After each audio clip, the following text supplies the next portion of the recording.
She looked at me, her eyes steady, and whispered, "This will change everything. Do you still want it?" It was one of those quiet afternoons where the city felt almost suspended in a gentle hum. The chatter of a café, the soft rustle of pages in a bookstore, and the distant sound of footsteps on the pavement. I was drifting through my routine, headphones tucked into my ears, trying to lose myself in the world of someone else's story. That's when I noticed her. She was standing near the poetry section, her posture graceful but relaxed, as though she belonged to the place without needing to claim it. Her fingers lingered on the edge of a hardcover, tracing the embossed letters like she was memorizing the feel of the words themselves. There was an elegance to the way she moved, effortless yet precise, every gesture quietly deliberate. Her hair fell naturally around her shoulders, a few strands brushing against her collarbone. Something about her presence made the air around her feel warmer, calmer, and simultaneously heavier with curiosity. Our eyes met for the briefest moment. Just a glance, nothing more. But it was enough. Enough for my pulse to catch in my chest. She offered a small, almost imperceptible smile, a curve of lips that carried both amusement and recognition, though we had never met. I looked away, telling myself it was nothing, yet my mind lingered on her figure as if a subtle tether had already formed. I wandered over to the next aisle, but fate seemed to have other plans. She was there again, examining a novel I had been meaning to pick up. I cleared my throat, trying not to appear intrusive, and muttered a comment about the book, a casual remark, nothing rehearsed.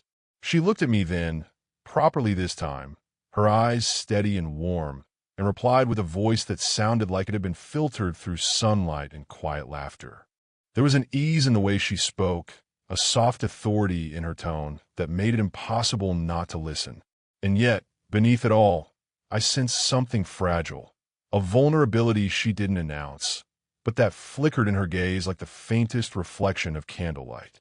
We talked for a few minutes about the book, about authors and stories, and somewhere between our exchange opinions, the ordinary world seemed to fall away.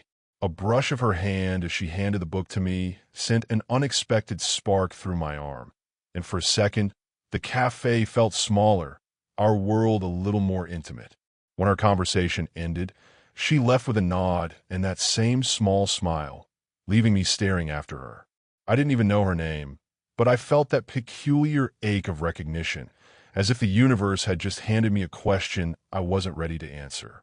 Something about her presence had shifted the air, subtle, almost imperceptible, but enough to make my pulse linger long after she was gone. I left the bookstore with a strange mixture of anticipation and hesitation. That was the moment I realized that life had a way of throwing unexpected encounters at you. Encounters that made your heartbeat a little louder, your thoughts a little stranger, and your world just a little brighter. I didn't know it yet, but that one glance, that one fleeting conversation, would start a chain of events I couldn't ignore. After that first unexpected encounter, I couldn't stop thinking about her. It wasn't just her beauty or the quiet elegance she carried. It was the way she seemed both present and distant at the same time, like she belonged to the world but lived slightly above it. In the days that followed, I found myself noticing small things. The way sunlight hit the corner of my apartment at a certain angle, how the wind carried a faint scent of coffee from the cafe we had shared, and most of all, whether I might see her again. And then, as if guided by the same unseen thread, I did. The next meeting was accidental, or so I told myself. I was at the park, leaning against a railing as I flipped through the latest book I'd bought, when I saw her on the bench nearby. She was reading a worn paperback, her legs crossed, a soft shawl draped around her shoulders, and the afternoon light caught her hair in gold and amber tones. She didn't notice me at first, and I debated whether I should interrupt or simply let her be. But before I could decide, her gaze lifted, and our eyes met again. That small smile appeared, this time with a hint of recognition, almost teasing. We exchanged a few casual words at first, talking about the book she held, the way the park felt that day, small observations that seemed trivial but weren't. I noticed the way her voice carried a gentle warmth, like sunlight spilling through a window on a chilly morning. And when she laughed softly at one of my offhand comments, it wasn't just a laugh. It was a sound that made the space between us feel alive, that made me aware of every subtle movement. The tilt of her head, the way her hand brushed a loose strand of hair behind her ear, the slight shift of her shoulder as she leaned in closer to hear me. I realized I was paying attention to things I normally ignored. The faint fragrance she carried, a delicate mix of vanilla and something earthier I couldn't name. The rhythm of her breathing as she read a passage aloud softly. The warmth radiating from her as she leaned back into the bench. Every small gesture felt intimate, though we had only just met. At one point, our hands brushed, accidental, fleeting, almost imperceptible. A jolt ran through me, an electric current disguised as a casual touch, and I sensed that she felt it too. Neither of us spoke of it, but the moment lingered longer than it should have, like a secret shared without words. As the sun began to dip behind the trees, painting the park in muted golds and pinks, we finally parted ways, both hesitant to let go. I walked home with my mind buzzing, replaying every glance, every laugh, every touch. Something unspoken was building between us, a magnetic pull neither of us fully understood, but both of us couldn't ignore. By the time I reached my apartment, I realized that this was more than curiosity. This was the subtle start of something deeper, something that would slowly take hold of both our lives.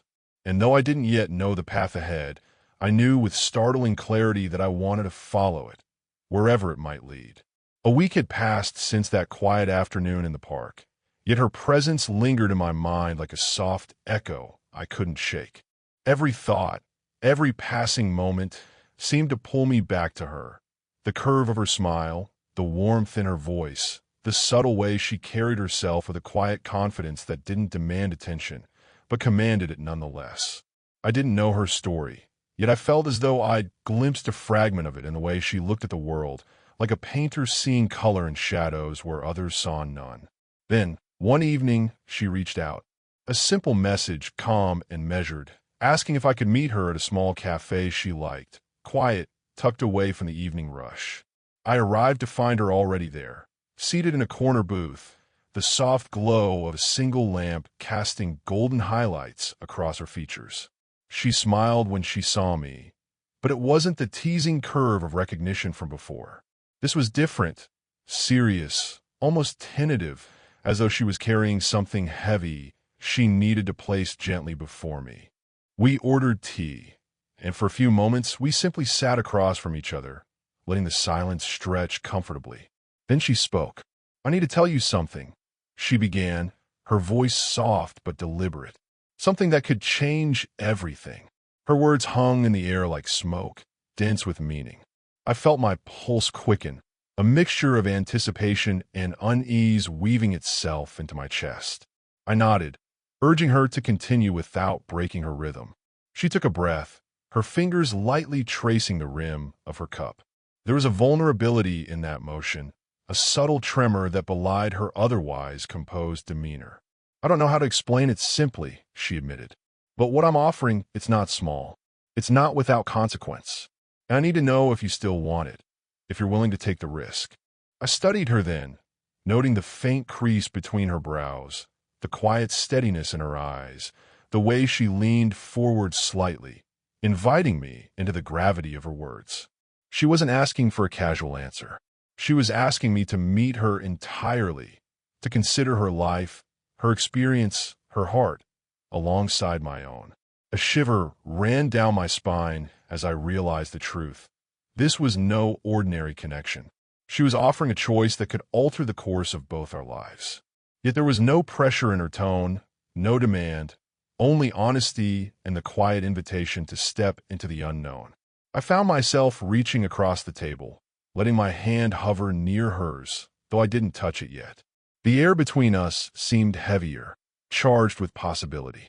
My mind raced, the potential, the uncertainty, the thrill of what could be. But beneath it all, a surprising calm. Because for the first time in a long while, I felt seen. Not just noticed, but truly seen. And then she leaned in slightly, her voice dropping to a whisper that I felt more than heard. "Do you still want it?" It was a question that lingered in my chest, echoing louder than any words could. And in that quiet moment, I realized that whatever my answer, nothing would ever feel the same again. After she asked the question, the one that hung in the air like a delicate, unbreakable thread, I walked home slowly, my steps echoing against the quiet streets. The city lights flickered, casting fractured reflections on the wet pavement from an earlier rain. Each flicker seemed to mirror the thoughts swirling in my mind. Do I? Could I? Should I? The words she had whispered, "Do you still want it?" echoed in my chest, not just as a question, but as a challenge to everything I thought I knew about myself. I sat by my window, staring out at the skyline, the distant hum of life a gentle contrast to the storm inside me. I tried to analyze it logically, but every rational thought collided with an emotional truth I couldn't deny. I wanted her. Not in a reckless, impulsive way, but in a way that felt deep, tethered to a part of me I hadn't even realized existed. Her presence, her words, the subtle grace in everything she did, they had awakened something in me I hadn't felt before. Yet hesitation lingered. She was older, more experienced, a woman who had lived through things I could only guess at.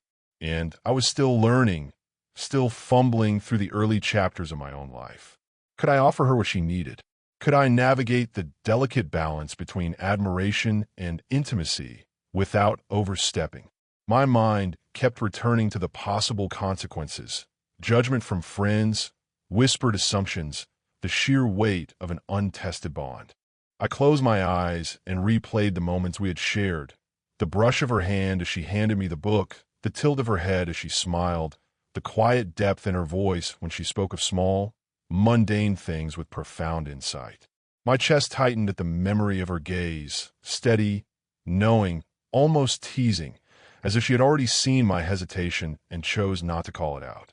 There was a pull in her presence that was magnetic and terrifying all at once. I found myself imagining scenarios, small and intimate, walking beside her in a quiet park, our hands brushing but not yet entwined, sharing a warm cup of tea, letting the conversation drift until it became something more personal, more revealing, catching her glance across a crowded room, and for a moment, the rest of the world fading away. Each scenario made my heart race. Each imagined touch made me acutely aware of the ache that was building inside me. And yet, I hesitated. Fear mingled with desire. I questioned whether I was ready to shoulder the responsibility of someone else's heart, especially one so vibrant, so alive, and yet so quietly vulnerable. I questioned whether my own emotions were enough to meet hers without faltering. By the time the night deepened and the city became a muted symphony of lights and distant sounds, I realized that hesitation wasn't just fear. It was a recognition of how much this mattered, that any choice I made could ripple through both our lives in ways I couldn't yet predict. And in that acknowledgement, I felt a strange clarity. My hesitation was not a weakness. It was the first step toward understanding the depth of what I wanted and what I was willing to risk for it. After days of hesitation and restless thinking, she invited me to meet her again. This time somewhere more private, somewhere that felt safe, away from the eyes and opinions of the world. It was a small art studio tucked into a quiet street, filled with the faint scent of oil paints and old wood. The golden afternoon light filtered through tall windows, dust motes floating lazily in the warm beams. As I entered, I felt the familiar pull of her presence, stronger this time, almost magnetic. She was seated on a worn, comfortable chair, a loose cardigan draped over her shoulders. The calm in her posture contrasted sharply with the intensity in her eyes. When she looked at me, it wasn't the teasing recognition from before, it was something quieter, yet infinitely heavier, a silent invitation to truly see her. She gestured to the space beside her, and I walked slowly, aware of the tension in the air, aware of the electricity in every subtle movement. We didn't speak immediately. We sat across from each other, a small table separating us, but the gap felt charged. Finally, she spoke, her voice soft, measured, almost like she was testing the waters of a hidden depth. "I've been holding back," she said, her eyes flicking down briefly before meeting mine again. "Not because I didn't want to share, but because it's difficult to trust that someone will understand or even want to." Her words landed with unexpected weight. I leaned in slightly, letting my shoulder brush the edge of hers. It was a small gesture, but one that felt intimate, grounding both of us in the moment. "You don't have to explain everything," I murmured, though I wanted to know everything. "I just want to be here, with you, in whatever way you allow." For a long moment, she studied me, as if measuring the depth of my sincerity. Then she began to speak, hesitantly at first, sharing pieces of her past, losses, fears, and quiet regrets that had shaped her into the woman she was today. Each revelation was accompanied by subtle gestures, a hand brushing lightly over her wrist, her fingers tracing the rim of her cup, a glance toward the window, as if seeking courage from the light outside. I listened, completely absorbed, noticing every small detail, the steady rhythm of her breathing, the way her lips pressed together when she paused, the faint tremor in her voice that betrayed the vulnerability beneath her composed exterior. I reached across the table, letting my hand hover near hers, and when she brushed lightly against it, it wasn't just contact, it was trust, a silent acknowledgement of the bridge we were building between us. As the afternoon wore on, the space between us shrank, not physically, but emotionally. Words became secondary. The quiet closeness, the gentle touches, and the soft, lingering glances conveyed more than any conversation could. I realized then that this vulnerability, this willingness to share pieces of herself she had carefully guarded, was an invitation, and I wanted to meet her there fully and without hesitation. When we finally left the studio, the world outside seemed both sharper and softer, as if the moment we had shared had shifted the very way I perceived life. I walked beside her, our steps falling into an easy rhythm, our hands almost touching, hearts quietly echoing the connection that had deepened between us. And in that moment, I understood. The slow-burn tension, the hesitation, the longing, it had all led to this point, where trust and vulnerability became the bridge to something far greater than either of us had expected. The days after the studio visit were restless. I found myself walking through familiar streets, yet noticing everything differently. The muted glow of streetlights, the soft rustle of leaves in the evening wind, the faint scent of rain on concrete. Every small detail reminded me of her. The warmth of her hand, the gentleness in her voice, the quiet confidence that seemed to ground me even as it challenged me. And all the while, her question echoed in my mind. "Do you still want it?" I knew what it meant. I knew that answering it would not just shape a fleeting moment, but potentially redefine both our lives. The hesitation I had felt before now weighed heavier, no longer about fear alone, but about understanding the magnitude of what I was about to choose. It wasn't just desire. It was responsibility, respect, and a willingness to embrace the unknown with her. That evening, I found her waiting at the same café where we had first shared a meaningful conversation. The soft amber light spilled across her features, highlighting the faint lines at the corners of her eyes and the way her hair caught the glow. She smiled, but it wasn't casual. It was an invitation, a quiet acknowledgement that the time for hesitation was ending. I took a seat across from her, feeling the familiar tug of tension in my chest. For a long moment, we simply looked at each other, words unnecessary, as if the silence itself could convey the weight of unspoken emotions. Then, slowly, deliberately, I reached for her hand.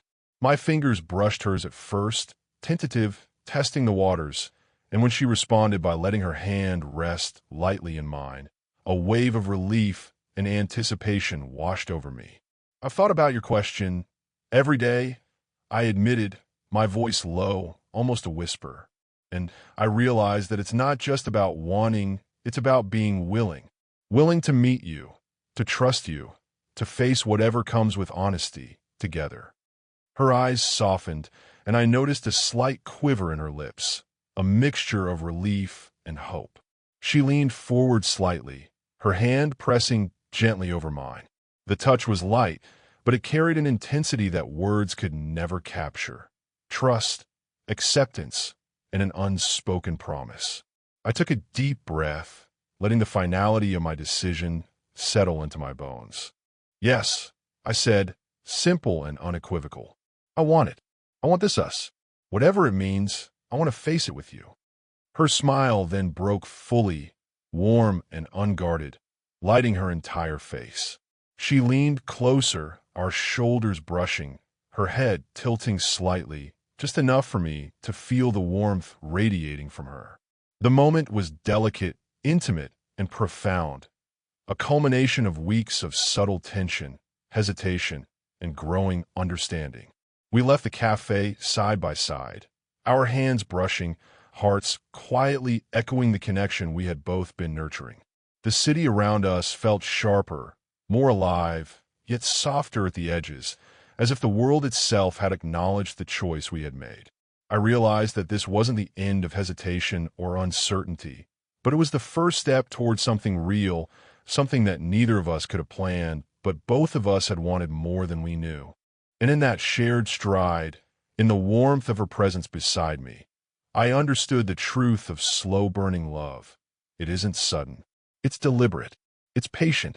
And when it finally asks for your full commitment, the choice, even with all its risks, feels like the only natural thing in the world. The weeks that followed felt like stepping into a world I'd only glimpsed in daydreams. The choice I had made, to embrace her, to trust her, to face the unknown together, was no longer a question, but a living, breathing reality. Each day with her was a discovery, quiet and profound, woven from small gestures, soft laughter, and the gentle cadence of lives intertwining. We moved through ordinary routines with extraordinary awareness of one another. Mornings began with shared coffee, the aroma filling the small kitchen as sunlight streamed through the curtains. Her hand would brush against mine as she poured the milk, and that simple contact carried warmth, reassurance, and a silent acknowledgement of the bond we had forged. We didn't need dramatic declarations. The quiet intimacy of presence spoke louder than words ever could. In the afternoons, we wandered through parks, art galleries, and bookstores, spaces that had once been merely familiar, now imbued with a sense of connection. I noticed everything. The way her laughter caught the light in her eyes, the delicate way she tucked her hair behind her ear, the confident yet relaxed sway of her walk. I felt the soft brush of her shoulder against mine, and each time, it sent a comforting thrill through me. These were the moments that mattered, small and profound, building a life of closeness and trust. We shared conversations that ranged from the trivial to the deeply personal. She spoke of dreams she had shelved long ago, of fears she had carried quietly, and of hopes that seemed fragile but fierce. I spoke of ambitions, insecurities, and the small victories that shaped my days. In these exchanges, I realized the beauty of a connection unbound by age or expectation, a relationship built on mutual respect, vulnerability, and genuine care. Evenings became a time for quiet companionship. We would sit side by side on the couch, her head sometimes resting lightly on my shoulder, my arm draped around her. The world outside, its noise, its demands, faded into insignificance. The rhythm of her breathing, the warmth of her presence, the subtle brush of her hand against mine. These were the markers of a life slowly becoming ours. There were moments of playful closeness, too, sharing a dessert at a small cafe, leaning over the table to whisper an observation that made the other laugh, or walking down a street lined with softly glowing lamps, our hands brushing until finally entwined. Each touch, each glance, was a reinforcement of the choice we had made and the trust that had grown between us. I understood now that love didn't always arrive in grand gestures or thunderous proclamations. Sometimes it was the quiet consistency, the shared silences, the gentle touches that built a world where two hearts could thrive. And with her beside me, I felt both grounded and elevated, challenged, understood, and cherished all at once. As the sun set one evening, painting the sky in shades of amber and rose, we stood together on a quiet street, our fingers interlaced. She rested her head lightly against my shoulder, and I felt the steady pulse of her heart. In that perfect, fleeting moment, I realized the truth. This was not the end of our journey, but the beginning. A beginning that promised depth, trust, and a slow-burning love that had already changed everything. And as we walked forward, side by side, the world seemed larger, softer, and infinitely more beautiful, because we had chosen each other fully and without hesitation.